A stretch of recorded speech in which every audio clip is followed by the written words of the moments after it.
There are tribes in the Congo that burn corpses inside the very huts where they sleep, then go on living there. Others spend their whole lives guarding objects they believe can kill anyone who looks at them without permission. Some climb 20-meter trees without harnesses while hundreds of bees drive stingers into their faces. These communities are not legends. They exist right now, as you watch this video. But what left me breathless wasn't that. It was what I discovered at the end of this investigation, in the Arctic Circle, where a people survived a campaign of erasure so brutal their scars remain open today. Stay until the end, because the last tribe on this list proves that human resistance is stronger than any form of destruction. The Bayaka in 1973, a young anthropologist named Barry Hewlett arrived in the Congo for the first time. He had read about the Bayaka, studied the textbooks. Nothing prepared him for what he saw in his first week in the jungle. A man was climbing an 18-meter tree, barefoot, shirtless, with no ropes and nothing between him and the ground. Hewlett stood frozen, his chest tight, sure he was about to witness a death. The bees had already covered the man's arms, his neck, his face, stinging by the hundreds. He didn't swat them away, didn't flinch. He kept climbing because the honey at the top of that tree was sacred, and the forest does not reward hesitation. The Bayaka are one of the oldest peoples of the Congo Basin, with a presence in Central Africa stretching back thousands of years. They move through the forests of Congo, Cameroon, the Central African Republic, and Gabon in small nomadic groups, building nothing permanent, leaving no trace. They do not conquer the forest, they dissolve into it. But what left Hewlett speechless had nothing to do with honey or trees. It was fatherhood. He discovered that Bayaka men spend more time in direct physical contact with their infants than fathers anywhere else on Earth. When the mother is absent and the baby cries, the father pulls the child to his bare chest and offers his nipple for suckling, not to feed, only to soothe its fear. No other culture on Earth does this. Then there is Yenji, the forest spirit the Bayaka fear above all else.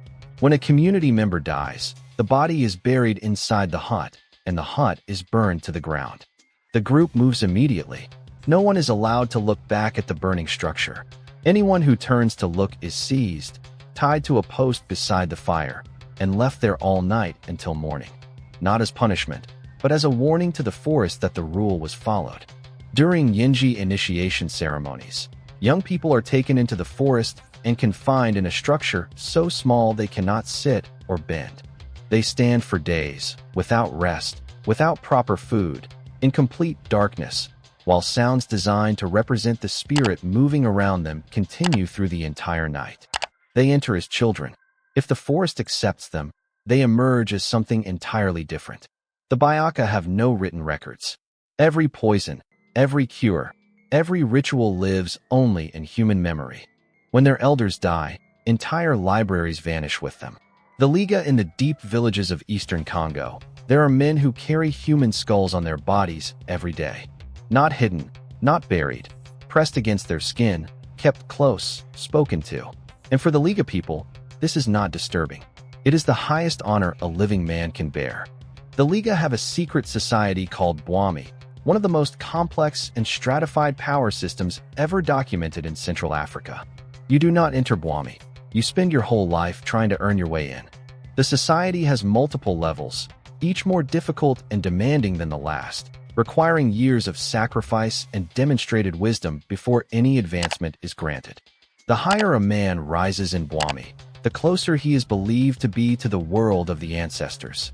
At the highest levels, that connection becomes physical.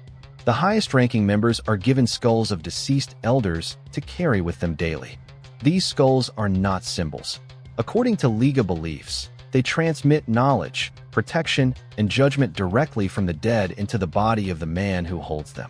He is not displaying power, he is channeling it. The ritual objects of the highest Bwami ranks are called Lukwakongo. Women, children, and uninitiated men are totally forbidden from seeing them. They are not discouraged, they are forbidden. In one documented case, a woman accidentally saw a Lukwakongo during a ceremony. She was stripped of all social standing, expelled from her family unit, and, according to accounts collected by researchers, subjected to a purification ritual so brutal she never fully recovered. The boundary between initiated and uninitiated is not a social line. It is treated as the line between the living and the permanently condemned. Belgian colonial authorities recognized that Bwami exercised more real power over Liga communities than any external government could ever hold.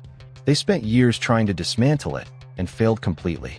Then Western collectors arrived and stripped villages of their ritual objects, dismantling the spiritual structure of entire communities overnight. Bwami still operates. Initiations still happen. Right now, in eastern Congo, there are men carrying the skulls of their ancestors against their skin, walking through the world with the dead pressed to their bodies and finding nothing unusual about it. The eagle hunters of Mongolia, before a Kazakh child is old enough to hunt, they already learned to hold a golden eagle. Golden eagles with wingspans wider than a grown man's height, talons made to crush bone effortlessly. The child is placed before the bird, not shielded from it. Parents watch and do not intervene because they went through the same. Their parents went through the same. For more than 4,000 years. This is how it has begun. Falls happen. Cuts from talons happen. A child is thrown from a horse during training, and the parents help them up and put them back on. There is no discussion about whether to continue. Injuries are not reasons to stop. They are confirmation that the training is real and that the child is preparing for something authentic. The Kazakh eagle hunters, known as Berkuchi, have practiced this tradition on the frozen steppes of Western Mongolia, where temperatures drop to -40 degrees and the wind tears at the skin. Golden eagles are used to hunt foxes, rabbits, and wolves in open terrain, and the process of forging that alliance is brutal from the very first moment. The hunter climbs to a cliff nest, hundreds of meters high, reaches in while the adult birds attack him, and takes a chick. That is how it begins. Then they keep the chick awake for days. Not hours, days. They carry it constantly on the hunter's arm, speak to it, feed it only by hand, and deprive it of sleep until it begins to accept the hunter as the only source of security and food in its world. This process takes months before the bird is even close to ready for hunting. A fully trained hunting eagle exerts over 180 kilos of pressure per square centimeter with its talons. When it seizes its prey, it does not retrieve it. It pins it to the frozen ground and holds it motionless until the hunter arrives to finish the kill. For centuries, this tradition was exclusively male. Then girls started competing and winning. At the annual Golden Eagle Festival, female hunters have outperformed male competitors repeatedly, and the tradition has not collapsed because of it. It has grown stronger. After years of hunting together, the hunter releases the eagle into the wild and leaves with nothing. No trophies, no replacement bird. Only the memory of what was built and deliberately let go. In a place so brutal, that kind of discipline is not romantic. It is the whole point. The Ache, when researchers asked one of the most respected anthropologists who had lived among the Ache what they were like, his answer was immediate and emphatic. He said, "This is it. Exactly how humans lived 30,000 years ago. Not similar, not close. Exactly. He saw them move, hunt, share food, and make decisions. And what he saw was not a remnant of something ancient. It was the very essence, still functioning, still intact. Until the mid-20th century, there were people living in the forests of eastern Paraguay in a way almost identical to how humans lived 30,000 years ago. No villages, no agriculture, no stored food. Small groups moving silently through the dense jungle, hunting everything they needed and vanishing before the forest even noticed they had been there. The Ache were studied intensively by anthropologists because they were the closest living window into how prehistoric humans actually operated. Researchers who spent extended time with them returned deeply disturbed by what they witnessed. Ache hunters moved in small groups and communicated almost entirely through hand signals while tracking their prey. No talking, no unnecessary movements. The level of coordinated silence they maintained was directly compared by researchers to what the fossil evidence suggests about hunting groups from tens of thousands of years ago. Every animal caught was shared equally.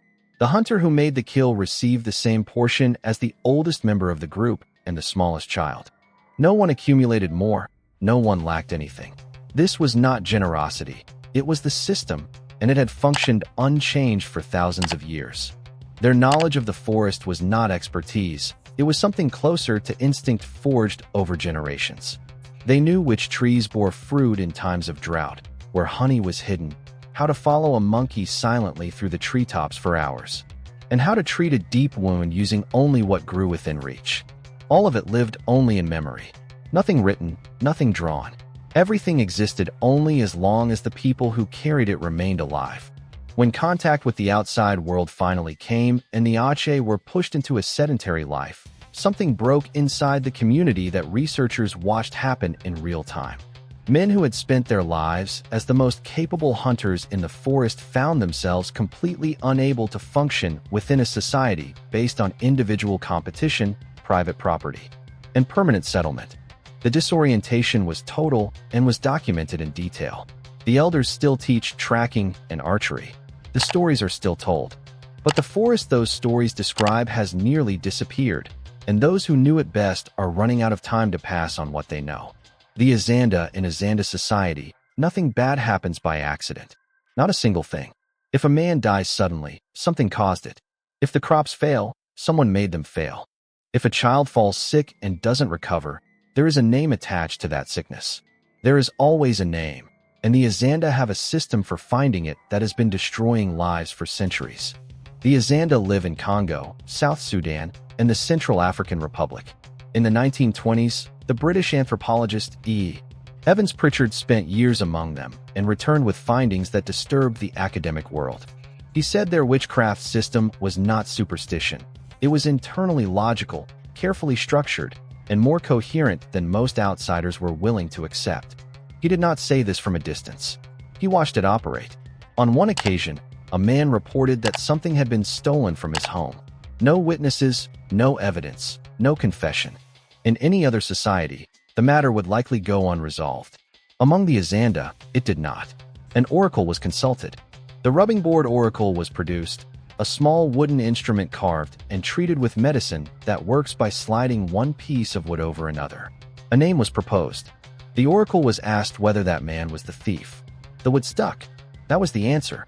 The verdict was communicated to the community before the accused even knew a question had been asked about him. Evans Pritchard observed the man's face upon learning the community's reaction. No one questioned the method. No one asked for more evidence. The oracle had spoken, and that was that. Evans Pritchard returned from this and other cases saying the same thing. The system was airtight, not because it was always right, but because it was designed so that it could never be proven wrong. Every outcome confirmed it. Every failure strengthened it. At its center is the Benj oracle. Benj is a poison made from a specific plant, prepared through ritual, and administered to a chicken before witnesses. A yes or no question is asked about guilt or innocence. The chicken dies or survives. That is the verdict. There is no appeal, no second hearing, no way to challenge the result. The accused does not need to be present.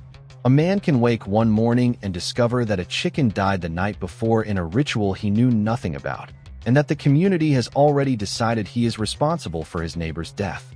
By the time he learns, the verdict is final. Once marked as a witch, a person does not just lose their reputation, they lose everything. Their land is taken, their family distances itself to avoid contamination, their children are viewed with suspicion for the rest of their lives, because Mengu, the physical witchcraft substance believed to reside in the body near the liver, can be inherited. Your father's verdict becomes your starting point. Evans Pritchard documented cases where those accused of witchcraft were killed, not out of anger or chaos, but through quiet, deliberate community agreement. Like a group of reasonable people deciding to remove something dangerous from a shared space. The chiefs controlled the most powerful oracles, and that simple fact explains everything. Witchcraft accusations were not just spiritual matters. They were the most effective political weapon available. And those at the top used them without hesitation to eliminate anyone who threatened their position.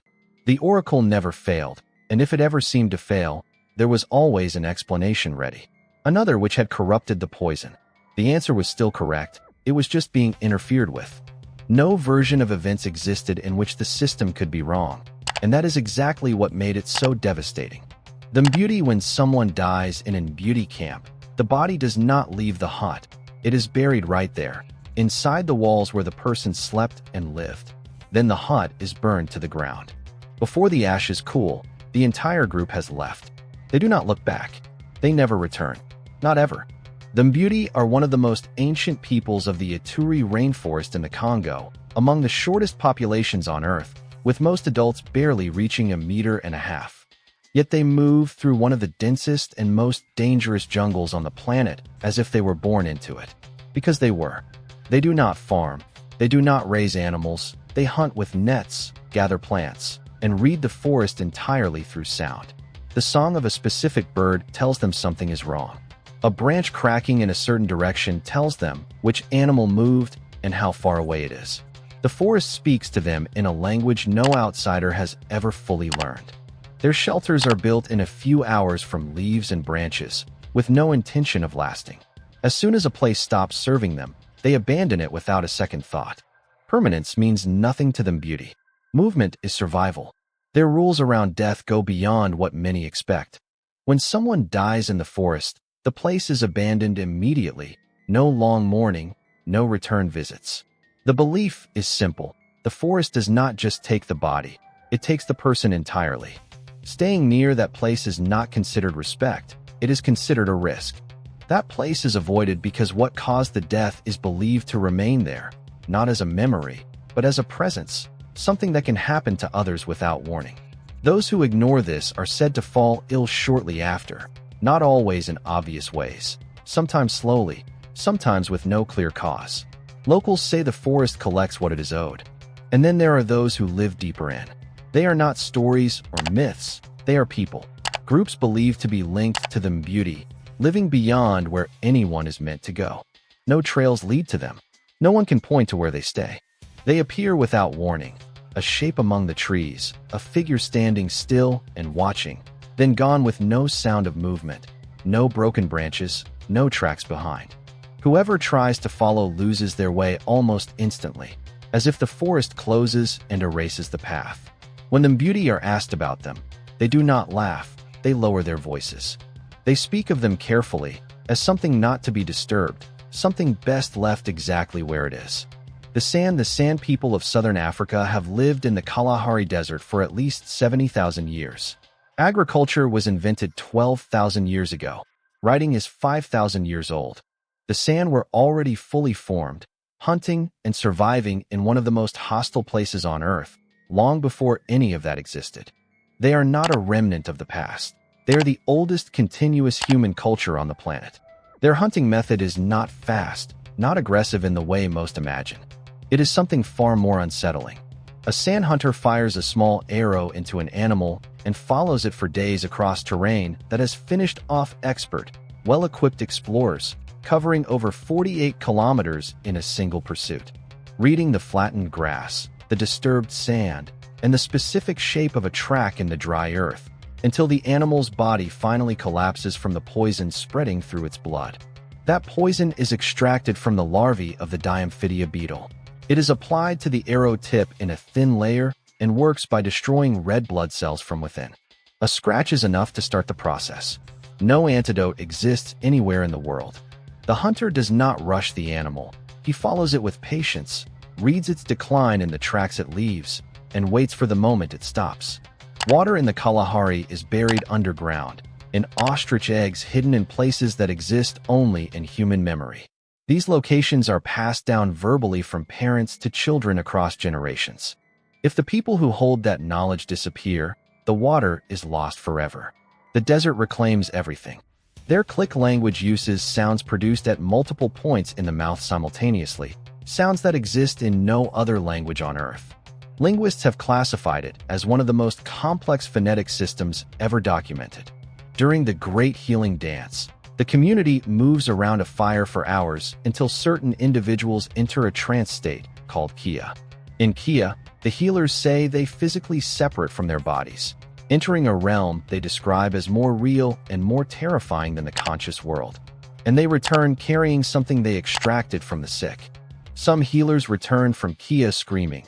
Others cannot speak for hours afterward.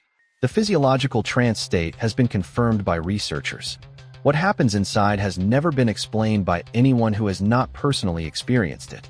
The Boa. When Belgian colonial officials arrived in the eastern province of the Congo in the late 19th century, they were not soft men. They had documented wars, famines, and tribal violence across the continent. But what they found among the Boa and their neighboring peoples stopped their expeditions entirely. And the reports they sent back to Brussels used language that career officials almost never employed. They were shocked. The Boa practiced ritual cannibalism openly, without apology. It was not from hunger. No shortage caused it. It was a deliberate, structured, ceremonially performed warrior tradition, grounded in a belief system with its own clear internal logic. When you defeated an enemy in battle, the highest thing you could do was consume him, specifically the heart and the liver. The heart because it was considered the source of courage, the liver because it was believed to carry the life force itself. Eating both meant permanently incorporating everything that made your enemy powerful into your own body. You did not just defeat him, you absorbed him. Captives taken in war were not simply killed and eaten. The process was ceremonial. It was carried out before the community, following specific rules about sequence, participation, and purpose. Colonial records, missionary accounts, and early anthropological reports document this consistently and in detail. The skulls of consumed enemies were preserved afterward and displayed in homes. Before future battles, warriors would sit with these skulls and consult them, treating them as concentrations of captured power that grew stronger with each victory added to them. Status within the community was measured directly by the number of skulls a warrior had accumulated. What the colonial officials could not process, and what comes through their reports with unmistakable discomfort, was the complete absence of shame. No one lowered their voice. No one presented it as unfortunate or necessary. It was a tradition discussed with the same openness and pride any culture uses when speaking of what it considers honorable. The colonial response was not measured. Villages were burned, communities were destroyed. The force used to suppress the practice was, according to the very official documents that recorded it, responsible for many more deaths than the practice it sought to eradicate. To the Boa, eating a defeated enemy was not a violation of his dignity. In the framework they had lived by for generations, it was the deepest recognition of it. You consumed what you most respected. The Raramuri, Tarahumara, inside a canyon system 4 times larger than the Grand Canyon and far less mapped, there are people who run 160 kilometers across mountainous terrain without stopping. They wear sandals cut from old tires, eat dry corn, beans, and chia seeds. When they finish, they are not destroyed. They are still standing and ready to continue. The Raramuri, whose name means those of the light feet, are the Tarahumara people of the Sierra Madre in northern Mexico. Running is not a sport or recreation for them. It is the architecture of how their society functions. Villages across the Copper Canyons are separated by terrain so steep and distances so vast that running is the only reliable way to communicate, trade, and maintain connection between communities. It has been this way for as long as anyone remembers. Children start running before they learn anything else. Community games consist of kicking a wooden ball and chasing it for kilometers along steep mountain trails. From the time they can walk steadily, by the time a Raramuri child reaches adulthood, they have covered distances that professional endurance athletes spend their entire careers trying to reach.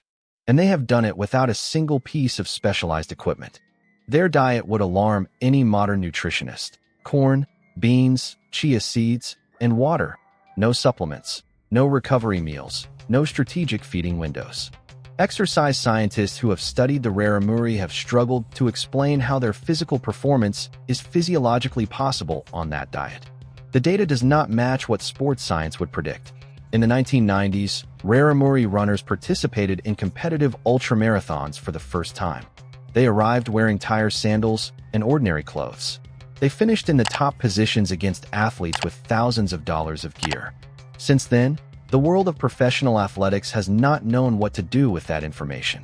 Their ceremonial races, called Rarajipari, last up to 48 hours straight across mountainous terrain. They are not athletic competitions. They are religious events tied to agricultural cycles and community survival. Runners have been documented continuing with injuries that would end the career of any professional athlete, because stopping is not considered an option culturally.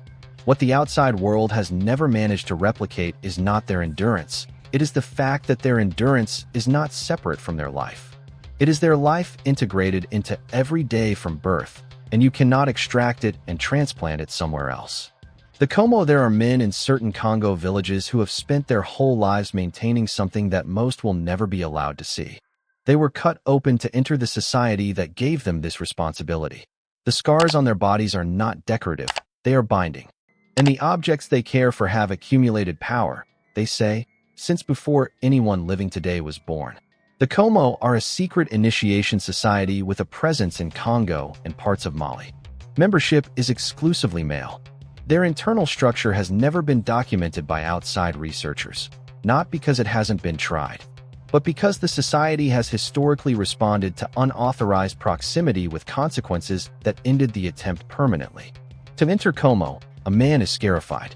Specific patterns are cut into his skin in a process that is not quick and is not intended to be painless. The scars are permanent. They mark the man as bound to the society in a way that cannot be negotiated or undone by any external authority. The objects at the center of Como ritual life are called boli. They began as small cores of wood or clay. Over decades, they have been continuously fed with blood poured into them, grain worked into their surface, organic matter added layer by layer until they become dense, dark, and heavy, in a way that has nothing to do with their physical size. According to Como belief, a maintained boli is not passive. It has specific needs. It has specific capabilities. It can protect or destroy, depending entirely on the knowledge and intention of the one who directs it. Accounts documented by researchers describe men who inherited boli without initiation and fell gravely ill within days of taking them. Several did not recover. According to the Como people, these objects are not representations of power, they are power. And an uninitiated person who looks directly at one will not survive the experience. The knowledge to handle a boli safely exists only among the initiated.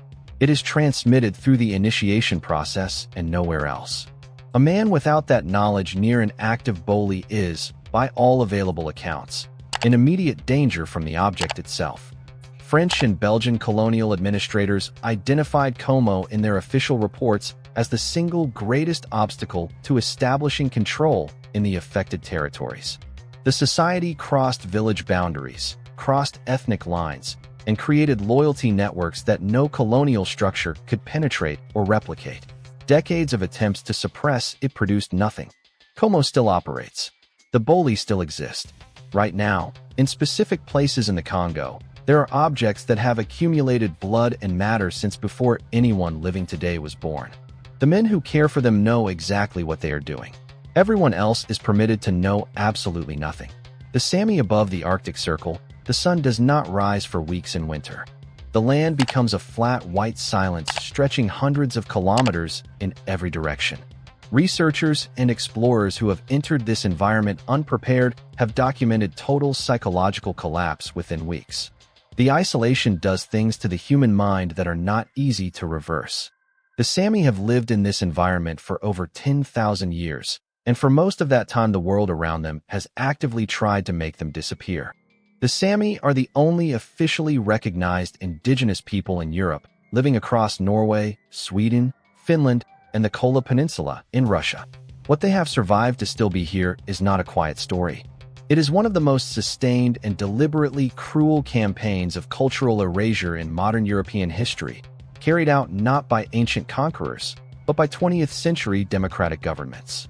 For most of the 19th and 20th centuries, Norway, Sweden, and Finland ran coordinated state programs specifically designed to destroy Sami identity. Sami children were taken from their families and placed in institutions where speaking their language brought physical punishment. They were beaten for saying words their parents had taught them. Traditional clothing was banned in public. Practicing their customs was treated as a criminal matter. These were not isolated actions. They were official government policies funded by the state, occurring during the lifetimes of people still alive today. Many of those children never came back as the same people who left. Some never came back at all. The language survived. Reindeer herding survived. The joik, their vocal tradition in which a song does not describe a person but becomes them, carrying their identity even after death, survived. The Gakti, their traditional clothing that functions as a complete information system communicating family, region, and community status to anyone who knows how to read it, survived. But the land is still being taken. Mining companies and wind energy developers are currently encroaching on ancestral herding territory. Legal battles have reached international courts. The governments that spent the last 2 centuries trying to erase the Sami through cultural force are now trying to finish the process through infrastructure and resource extraction. 10,000 years of survival, and the fight is still not over. If you want more stories about peoples that official history has tried to forget, subscribe. Every week we publish a new case. And if this video made you think, share it. Because as long as these cultures remain alive, their story deserves